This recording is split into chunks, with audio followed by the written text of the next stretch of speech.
I should be writing number 387, I think. Well, I should be writing. I should be working on my craft. I should be writing. I should be submitting my next draft. But I'm sitting home watching Doctor Who. Hi there, welcome to I Should Be Writing, the podcast for wannabe fiction writers. I'm your host, Mur Lafferty. If you're a fan of The Good Place, you'll get this joke. If not, just skip ahead 20 seconds. But I just want to say that attempt number 109, I've closed and locked the door so we can begin. Okay, it's funny to me because this is like the fourth time I've tried to record this. And yes, when I get home, I could hook up my computer and turn on all the things and talk into the mic, but I have found that difficult to find the time to do that lately, and so I keep trying to record in the car, and I have battery issues, and the fact that I feel a little embarrassed saying this, so I'll take any suggestions, but I'm not exactly sure what the best audio recorder for the iPhone is, because I've discovered that recording video on the iPhone is monumentally easier than recording video using my fancy Sony digital video camera. It's all fancy and stuff, but it's a pain in the butt to work with. Anyway, so I've tried to record this like 4 or 5 times. I just want to do my end of the year talk, and I've done it so many times I've forgotten what I wanted to say. It's weird because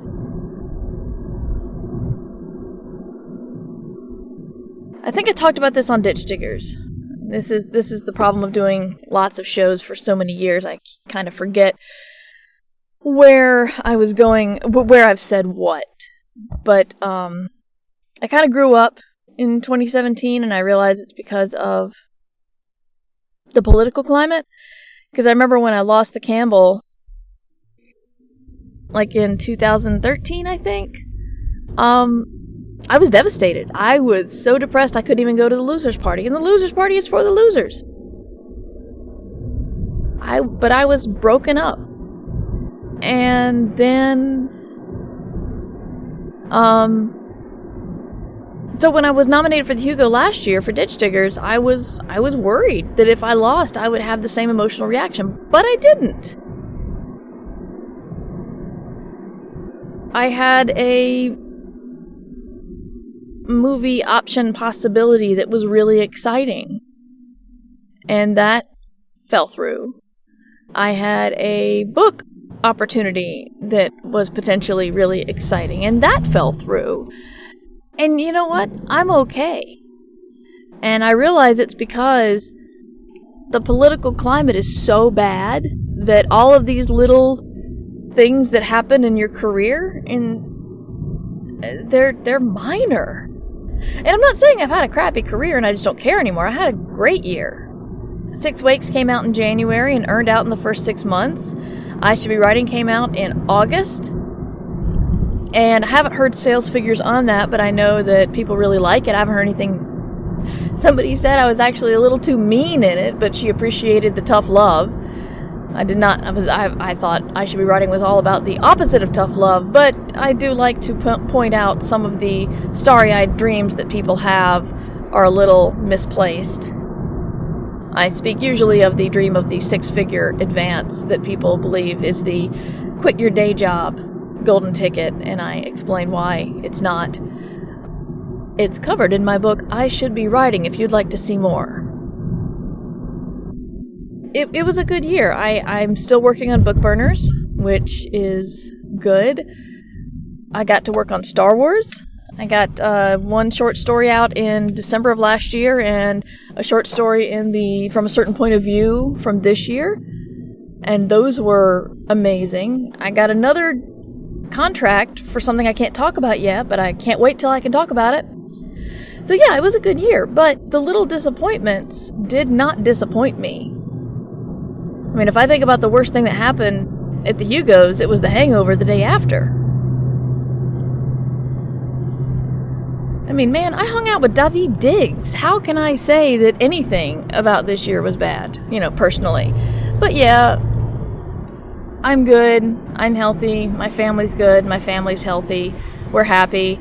And those are the things you gotta hold on to. You hold on to what's good right now. So I'm glad I grew up a little bit. There was the Patreon debacle. And that happened so fast that I don't think I actually got a chance to talk about it on the podcast. But Patreon supporters will know what I'm talking about. Patreon decided to do a sneaky thing. And what they did was trumpet to us first that they were going to be giving us more money. If you know anything about crowdfunding online, you know that the people who run the crowdfunding sites take a cut. Which makes sense. They offer the service. So, when you pledge $1 to me, I get about 85 cents of that, on average. Because Patreon takes a cut, and they have to pay their credit card or PayPal fees. So those companies take a little cut. So, Patreon decided that they were going to give us, instead of 83 to 89% of our donations, they were going to give us 95. And I'm like, hey, that sounds pretty good. And then I thought, wait a minute. No company ever will offer you more of something without getting much more of something themselves.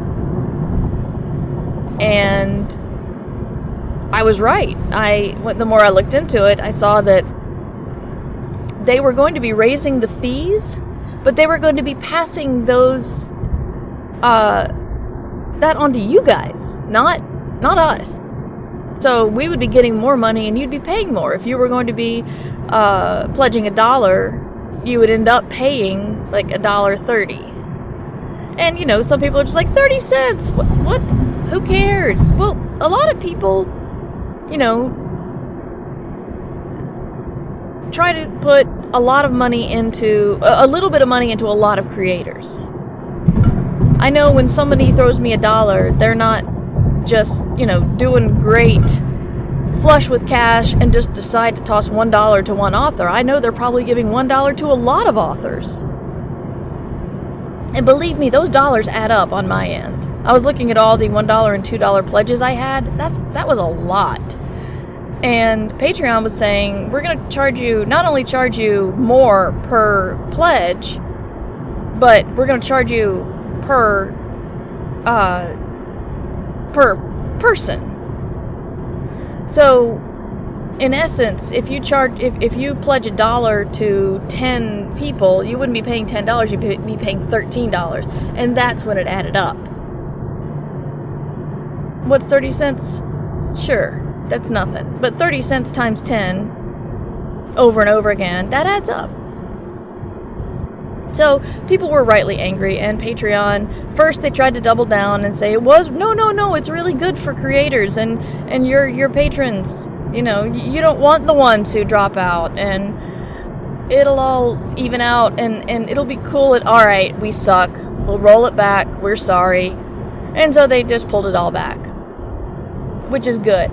I had several people either lower their pledges or drop out entirely, and it's hard to find an even ground here, because I want to say that I fully understand. I was not quite to the point of assessing my own pledges, because I support a lot of people on Patreon too. That was another thing that Patreon was doing. They were saying that if you are a creator that supports other creators, right now you have the option of saying, let's say you guys pledge $100 to me overall, and I pledge $30 to other creators. I had the option of paying those $30 out of the money you guys give me. So I would get $70 minus whatever other fees Patreon took out. But they were taking that option away too. So it was just a mess. But I want to say that I understand fully anybody who had to roll back or leave. But I also want to say that I value those $1 and $2 pledges a lot. If you think you're just giving me $1, well, you're one of over 100 people who give me just $1. and I'm very grateful. So I'm still doing Patreon because they've rolled it back. They accepted that they screwed up. I'm going to be looking into other options though, because a couple of people I know took a huge hit when Patreon screwed up, and Patreon was a large part of their income. And I don't want that to happen to me. So I've decided to look into other options. Now, the option everybody's talking about is Drip by Kickstarter. Very bad name, but it's like invite only in beta right now, and they were not ready to welcome all the Patreon people leaving. Somebody else tried to woo me on Twitter, but they were very, very unprofessional in the fact that they just like, hey, we got this thing, and you go to their site and it's got absolutely nothing on it, just information on how to sign up. And I'm like, but I don't know what I'm signing up for. I wasn't going to sign up just to find out on principle. So yeah, there are other options out there, but I'm not quite sure what they are. But one option I'm going to be thinking about moving forward with is I'm going to be increasing my goals on Patreon. That doesn't mean I'm increasing what you pay if you're a supporter. I'm increasing what, you have goals. It's like, I'll give you guys something new if we can hit a certain goal. What I want to do is transcribing. I want to do this for people with hearing disabilities. I want to support them. And, a lot of people have just said they want to be able to read old podcasts. So my thinking is Patreon is going to help me purchase the software if I can get up to a certain level. And then I'm going to be giving away, I'm going to be making the, I can't decide what I'm going to do, but basically it's going to be free to everybody for a certain amount of time. So I don't want to require disabled listeners to pay. It's going to be free to Patreon people. It's going to be free on the site for a short amount of time, and then you can buy it, probably be self-publishing on Amazon once I get several set up. The thing is, even when you have a transcription service, there's still a lot of work involved because they usually transcribe based on, just give you one big whole block of text. So you still have to go in and clean it up, and that takes work. And also, the stuff that you listen to when we're talking out loud, the mistakes we make, the those sound completely normal. But when you're reading it, the person sounds like an idiot. You put ums and uhs into fiction, and that means that someone's deliberately pausing because either they don't know what they're talking about or they're trying to lie or something like that. So I'd like to clean that up too. So there's a little pause there to stop off at the coffee shop. I think I'm going to make my New Year's goals. My New Year's goals podcasting or the transcription. My goals for, as a writer, I think I'm going to go back old school, kind of. Because I figure if I go back to writing every day, if I go back to the magic spreadsheet way of thinking, all my other goals will happen. If my goal is to write X number of books or finish these projects, that'll happen if I'm writing every day. So I'm going for a small goal, and that small goal will manifest into larger results. That's the way I'm thinking. But of course, I'm no good at that whole, 5-year plan or 10-year plan, or even as a professional writer, my goals are still write books and get them published. My goals that I can't control are get award nominated and win the awards. I'm not very good at coming up with the general goals as writers. I think one of my big goals is going to be try to keep track of my word count. Every time this year, every year around this time, I think all my friends are saying, I wrote X number of thousands of words. And I'm thinking, I got some projects done. I did some edits, but I don't know. I don't know how many words exactly there were. So that feels a little weird. But honestly, again, if I just go back to the magic spreadsheet and try to write a little bit every day, I think that might work. So I guess one more thing I want to talk about is another thing that I don't have an answer for, but it's been on my mind. I'm going to use The Last Jedi as an example, but it's not going to have any spoilers unless you've read The Force Awakens. Unless you haven't even seen The Force Awakens, and then I can't help you. But one of the criticisms I've seen of The Last Jedi and connected The Force Awakens is that there's no explaining. It's like Return of the Jedi ended with the Death Star exploding and everybody partying with the Ewoks. So why is the First Order risen? Who are these people? How is Princess Leia a general? Why isn't she a politician anymore? We don't know anything that's happened. And I'm thinking, well, I do. But that's because I've read the books. And you know, millions and millions and millions of people are going to go see the movie, while not millions of people have read the books. So, I thought about this with The Matrix. Now, put aside the fact that The Matrix sequels were awful.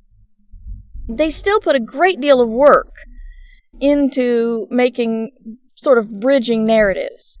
You know, Niobe didn't have a huge role in the latter two movies, but she did have a much bigger role in one of the computer games. And, you know, the books are one level of difficulty to get past, because reading a book takes effort, it takes concentration, it takes time, and some people just don't like to read. But then you get computer games, and suddenly you've added a monetary leap to make, because you've got to assume that the people have some sort of device or system to play it on, and then have the interest and hand-eye coordination and all of that to play the video games. And, you know, with books and movies, stories are, you know, you start at the beginning and you get to the end. But with video games, there's a difficulty factor. So, I mean, if they'd put out a Matrix platformer, I would not have made it to the end, because I suck at platformers. But with the books, you know, Claudia Gray's Bloodline, Claudia Gray's Lost Souls. Lost Souls is probably my favorite extended universe book. Don't tell Chuck Wendig I said that, but Lost Souls is technically YA, but it's about two kids, one of whom they're best friends, but then they branch off. One goes with the rebels and one goes with the Imperials, and then you get the story of the first three movies and beyond. When I say first three movies, I mean chronologically in our world, not theirs. But told from bystanders' point of view. The woman in the story becomes an Imperial officer, so you get to see a lot of Vader's story through her eyes. And she has very little import to his story.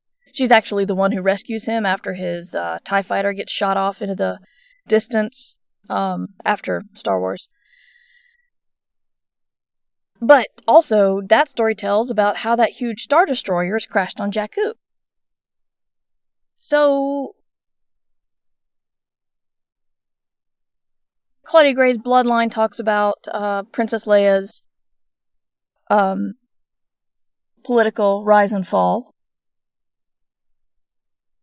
And, you know, Chuck Wendig's trilogy covers a whole lot of the military issues of what happened between to help the First Order rise. Still don't know who Snoke is, though.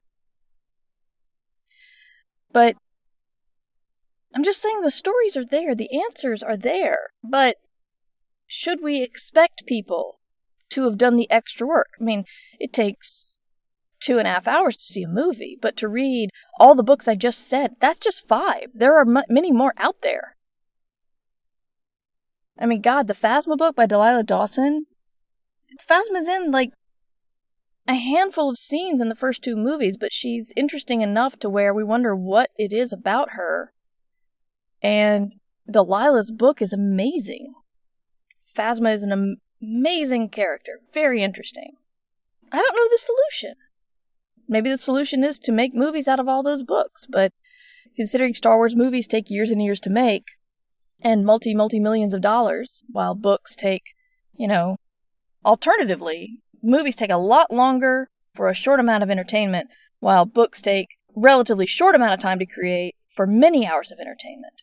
Anyway, I'm just thinking aloud at the people who are angry because they're unsure of what happened between Return of the Jedi, and I think one thing Star Wars is saying is just because you blow up a major military complex doesn't mean everything's just fine. Anyway, I need to go get more stuff done. I want to wish you and your families and friends a very happy holidays. Happy New Year. Work on making some 2018 goals that are attainable, but will push your career forward. I have some giveaways of books. Check the website, Murverse.com, for the video where I show you all the books. There's some pretty nice ones in there, some books a lot of people are talking about.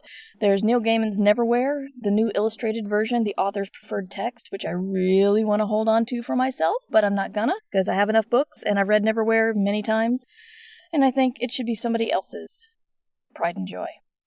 So, check the website for the video and the show notes. Check Patreon if you want to support and help with transcribing services.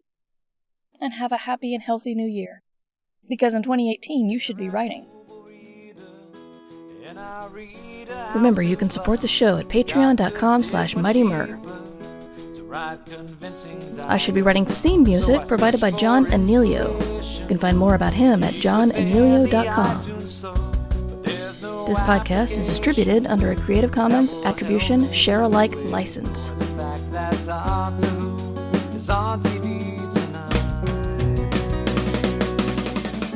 But I should